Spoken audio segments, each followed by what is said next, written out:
11 октября – День Республики. В честь праздника мы подготовили интересные факты о республике. В этот день, в 1990 году, Верховным Советом Республики была провозглашена Декларация о государственном суверенитете. На территории республики расположена самая высокая точка Южного Урала – гора Ямантау. Ее высота составляет более 1500 метров. Столица Башкирии – Уфа. Это самый большой город в республике. Ее площадь составляет 707 квадратных километров, и на этой территории могут разместиться целых 7 Парижей. Одна из традиций в Башкирии – это рукопожатие двумя руками. Этот жест символизирует особое уважение. По отношению к пожилым людям такое приветствие обязательно. Уважение к другим и гостеприимство стоят для башкир на первом месте. В Башкортостане самые лучшие это люди. То есть они очень добрые, они отличаются, они достаточно гостеприимны. И вот широта именно души, наверное, башкир, проживающих в Республике Башкортостан, нас завораживает.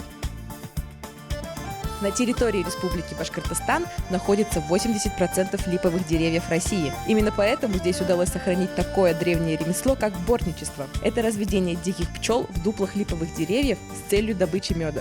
Традиции бортничества принято передавать от поколения к поколению. Связано это с тем, что одна борть может функционировать на протяжении 150 лет. Гордость Башкирии, памятник Салавату Юлаеву, достигает практически 10 метров в высоту и весит около 40 тонн. Для сравнения, столько же будут весить 20 легковых автомобилей.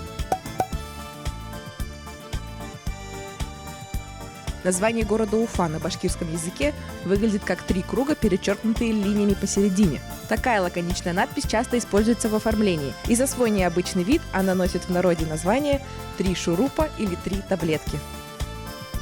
Программа «Уралым» поздравляет Республику Башкортостан и всех ее жителей. Желаем процветания, добра и благополучия. В Республике Башкортостан можно одного пожелать – только вперед, только развиваться и быть самым лучшим регионом Российской Федерации. Кстати, в Челябинске тоже есть кусочек Башкортостана. Уже более 20 лет в южноуральской столице работает представительство Республики Башкортостан в Челябинской области.